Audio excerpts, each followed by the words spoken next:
انا اعطینا کل کوثر ساری کثرت پاتے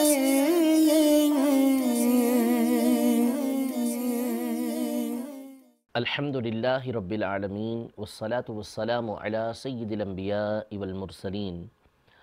اما بعد فاعوذ باللہ من الشیطان الرجیم بسم اللہ الرحمن الرحیم الصلاة والسلام علیک یا رسول اللہ وعلی آلک واصحابک یا حبیب اللہ الصلاة والسلام علیک یا نبی اللہ وعلی آلک واصحابک یا نور اللہ۔ مدنی چینل کے ناظرین، الحمدللہ عز و جل سلسلہ ساری کثرت پاتے یہ ہیں میں ایک مرتبہ پھر حاضر ہیں۔ اس سلسلے میں ہم سورۃ الکوثر کی تفسیر سننے کی سعادت حاصل کر رہے ہیں۔ اس کے لفظ کوثر کی مختلف تفسیریں ہم سن چکے ہیں۔ اپنے پچھلے سلسلے میں ہم نے کوثر سے مراد علم مصطفیٰ صلی اللہ تعالیٰ علیہ وآلہ وسلم کا معنی سنا تھا۔ امام فخر الدین رازی رحمۃ اللہ تعالیٰ علیہ نے تفسیر کبیر میں الکوثر کا معنی علوم مصطفیٰ صلی اللہ تعالیٰ علیہ وسلم کیا ہے، یعنی ہم نے آپ کو کوثر عطا کی، معنی یہ بنے گا کہ آپ کو بہت زیادہ علم عطا فرمایا۔ اس حوالے سے پچھلے دو سلسلوں میں تفصیل کے ساتھ نبی کریم صلی اللہ تعالیٰ علیہ وآلہ وسلم کی وسعت علمی کے حوالے سے آیات اور احادیث طیبہ ہم نے بیان کی تھی۔ آج بھی انشاءاللہ تبارک و تعالیٰ بعض حدیثیں اور پھر اس کے بعد علماء کے جو اقوال ہیں، یعنی وہ علماء کہ جو دین کے ستون ہیں، وہ علماء کہ جن کے اوپر اعتماد کیا جاتا ہے اور جن کے اقوال کو، جن کی باتوں کو بطور دلیل اور حجت ذکر کیا جاتا ہے، انشاءاللہ تبارک و تعالی ان کے حوالے سے بھی کچھ باتیں اپنے اس سلسلے کے اندر شامل کریں گے۔ آخری حدیث جو ہم نے نبی کریم صلی اللہ تعالیٰ علیہ وآلہ وسلم کے علم کے حوالے سے سنی تھی وہ یہ تھی کہ حضور علیہ السلام نے یہ ارشاد فرمایا کہ اللہ تبارک و تعالیٰ نے دنیا کو میرے لیے اٹھا دیا ہے، تو اس میں قیامت تک جو کچھ ہونے والا ہے میں اس کو ایسے دیکھ رہا ہوں جیسے کہ اپنی ہتھیلی کو دیکھ رہا ہوں۔ اور یہ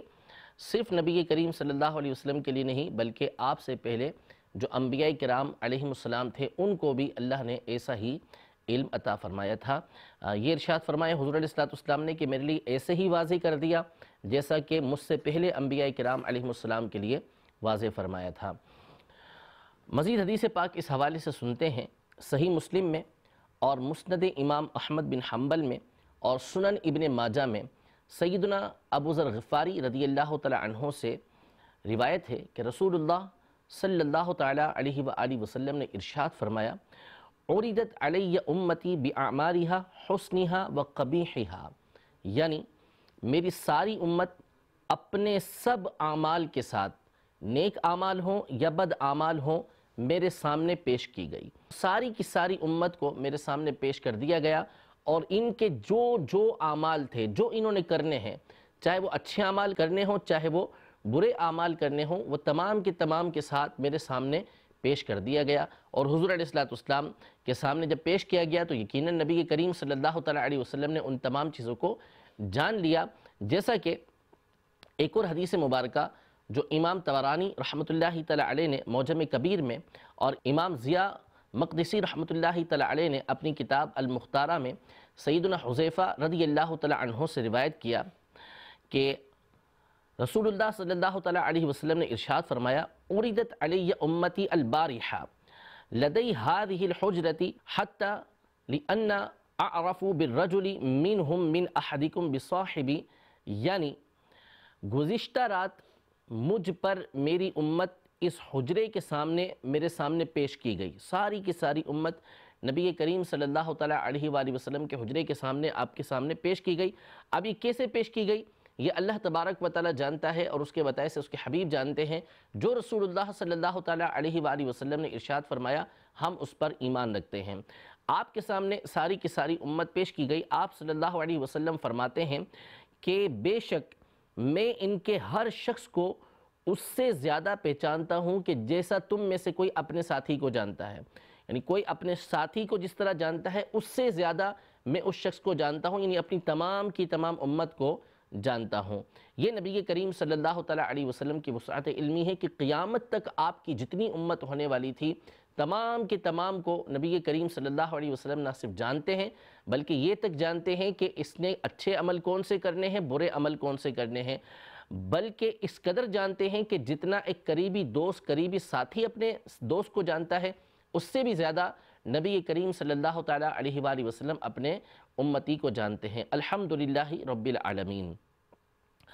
یہ تو کچھ احادیث طیبہ تھی، میں نے آپ کے سامنے عرض کی، ورنہ اس کے علاوہ اور بہت ساری احادیث ہمارے علماء نے اپنی اپنی کتابوں کے اندر نقل کی ہیں، جسے صدر الافاضل مولانا نعیم الدین مراد آبادی رحمۃ اللہ تعالیٰ علیہ نے الکلمۃ العلیٰ کے نام سے کتاب تحریر فرمائی ہے، جو علوم مصطفیٰ کے نام سے مشہور کتاب ہے۔ اس میں آپ نے کثیر احادیث طیبہ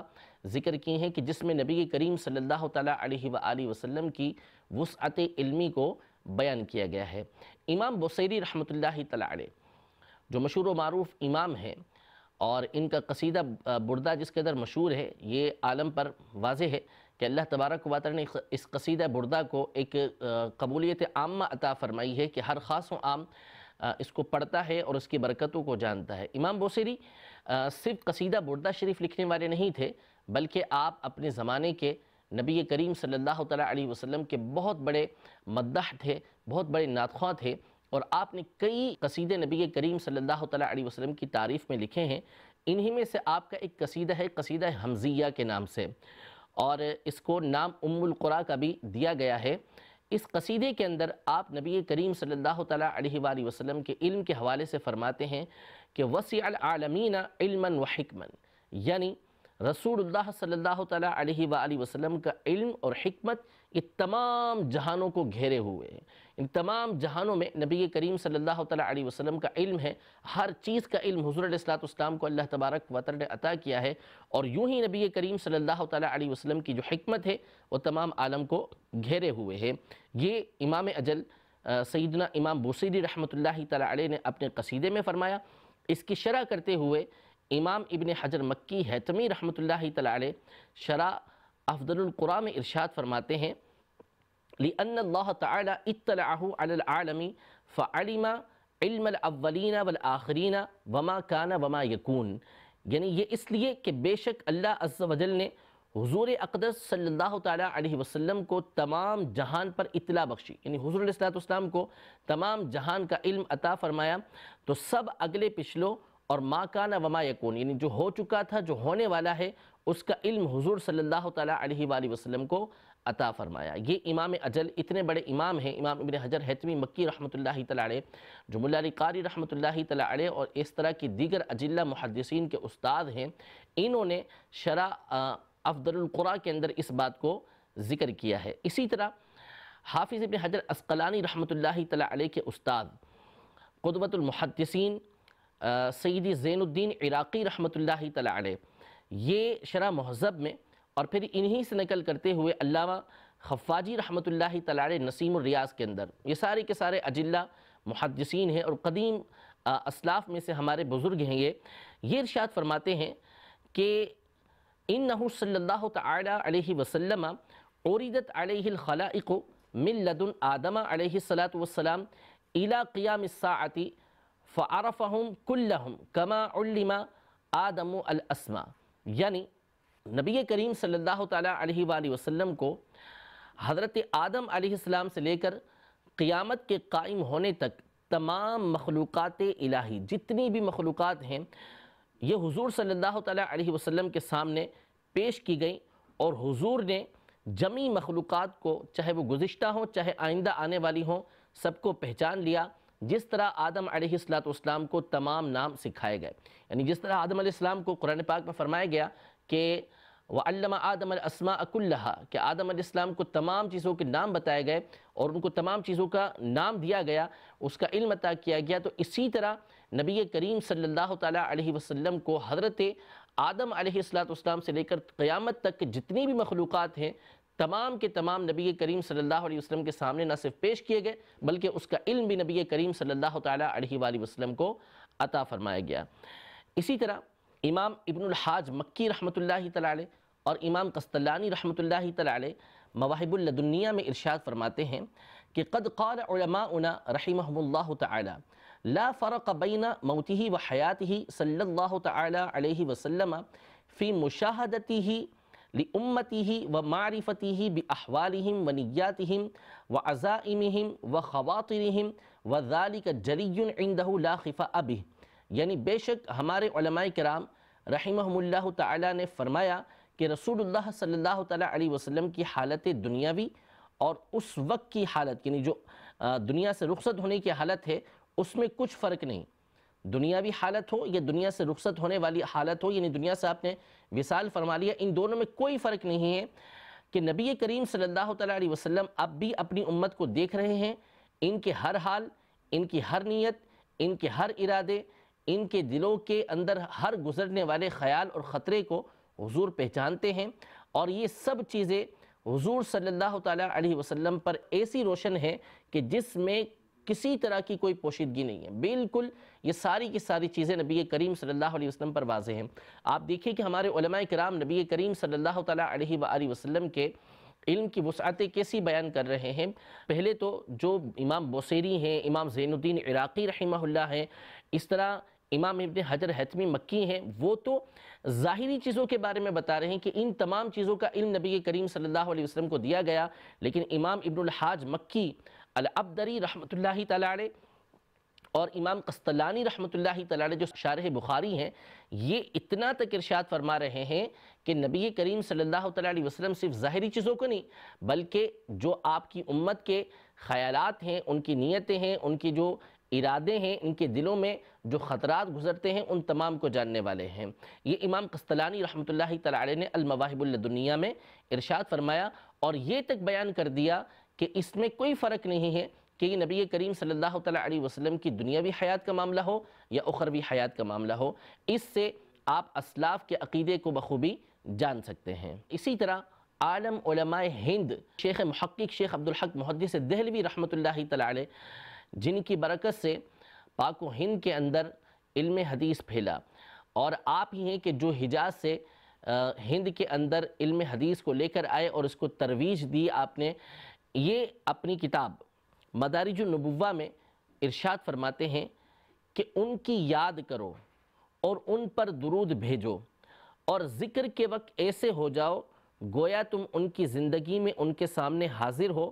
اور ان کو دیکھ رہے ہو، پورے ادب اور تعظیم سے رہو، ہیبت بھی ہو اور امید بھی، اور جان لو کہ رسول اللہ صلی اللہ تعالیٰ علیہ وسلم تمہیں دیکھ رہے ہیں اور تمہارا کلام سن رہے ہیں۔ یہ وہی بات کہ جو امام قسطلانی رحمۃ اللہ تعالی علیہ اور امام ابن الحاج مکی العبدری رحمۃ اللہ تعالی علیہ نے بیان کی، وہی بات شیخ محقق رحمۃ اللہ تعالی علیہ بیان فرما رہے ہیں کہ جب حضور علیہ السلام پر درود بھیجو، ان کا ذکر کرو، تو ایسے ادب اور تعظیم سے رہو کہ گویا حضور علیہ السلام کی ظاہری زندگی کے اندر ان کے سامنے موجود ہو، اور اس بات کو پیش نظر رکھو کہ نبی کریم صلی اللہ تعالیٰ علیہ وآلہ وسلم تمہارے اس درود کو سن بھی رہے ہیں اور تمہیں دیکھ بھی رہے ہیں۔ یہ شیخ محقق شیخ عبدالحق محدث دہلوی رحمۃ اللہ تعالیٰ علیہ نے اپنا عقیدہ اور نظریہ مدارج النبوہ کے اندر بیان فرمایا ہے۔ اسی طرح ایک اور مقام پر مدارج النبوہ میں ارشاد فرماتے ہیں کہ جو کچھ دنیا میں زمانے آدم سے پہلے سور پھونکے جانے تک ہے، یہ ان پر یعنی نبی کریم صلی اللہ تعالیٰ علیہ وسلم پر منکشف یعنی واضح کر دیا گیا، یہاں تک کہ انہیں اول سے آخر تک تمام احوال معلوم ہو گئے، اور انہوں نے اپنے بعض اصحاب کو یعنی بعض صحابہ کو بعض ان میں سے باتیں بیان کی، یعنی حضور علیہ السلام کو حضرت آدم علیہ السلام سے پہلے کا بھی علم دیا گیا، اور سور پھونکے جانے تک جتنی بھی چیزیں تھیں ان کا علم اللہ تبارک و تعالی نے عطا کیا۔ اب ان میں سے بعض نبی کریم صلی اللہ تعالیٰ علیہ وآلہ وسلم نے اپنے بعض صحابہ کرام علیہم رضوان کو بیان کی۔ اس طرح کی بہت ساری باتیں امام اہل سنت رحمۃ اللہ تعالیٰ علیہ کی کتاب انباء المصطفیٰ کے اندر موجود ہیں، جس میں آپ نے بڑی تفصیل کے ساتھ اس مسئلے کے اوپر گفتگو فرمائی ہے۔ آپ کا یہ رسالہ فتاوی رضویہ کی 29ویں جلد کے اندر موجود ہے، انباء المصطفیٰ بحال السر و اخفا، اور اس میں جتنی بھی میں نے احادیث طیبہ آپ کے سامنے پیش کی، علماء کے اقوال آپ کے سامنے ذکر کیے ہیں، تقریباً اسی کتاب سے میں نے آپ کے سامنے ذکر کیے ہیں۔ اگر آپ اور مزید اس حوالے سے تفصیل پڑھنا چاہتے ہیں تو فتاوی رضویہ کی 29ویں جلد کے اندر یہ رسالہ موجود ہے اس کا آپ مطالعہ کر سکتے ہیں۔ بہرحال کوثر کا ایک معنی علماء نے علوم مصطفیٰ بیان کیا تھا، اور کوثر کا معنی ہم یہ سن چکے ہیں کہ لغت کے اعتبار سے کوثر کسی چیز کی کثرت کو بولتے ہیں کہ جب بہت زیادہ کثرت پائی جائے تو اس کو کوثر کہا جاتا ہے۔ تو مطلب یہ ہوا کہ نبی کریم صلی اللہ تعالیٰ علیہ وآلہ وسلم کو کثیر علوم عطا کیے گئے، اور کثیر کیسے تھے وہ آپ 3 سلسلوں کے اندر سن چکے ہیں، احادیث طیبہ بھی، قرآن کی آیات بھی، تفاسیر کی روشنی میں بھی بات سن چکے ہیں، اور علماء کے اقوال بھی سن چکے ہیں۔ اللہ تبارک و تعالی ہم سب کو نبی کریم صلی اللہ تعالیٰ علیہ وآلہ وسلم کے فضائل و کمالات ہمیشہ بیان کرتے رہنے کی توفیق عطا فرمائے، اور ہمیں ہمیشہ نبی کریم صلی اللہ تعالیٰ علیہ وسلم کی نظر عنایت، نظر شفقت اللہ تبارک و تعالی عطا فرمائے، اور آپ صلی اللہ تعالیٰ علیہ وآلہ وسلم کی شفاعت میں سے کل بروز قیامت ہمیں اور ہمارے پورے خاندان کو حصہ عطا فرمائے۔ آمین بجاہ النبی الامین صلی اللہ تعالیٰ علیہ وآلہ وسلم۔ اِنَّا أَعْطَيْنَاكَ الْكَوْثَرَ، ساری کثرت پاتے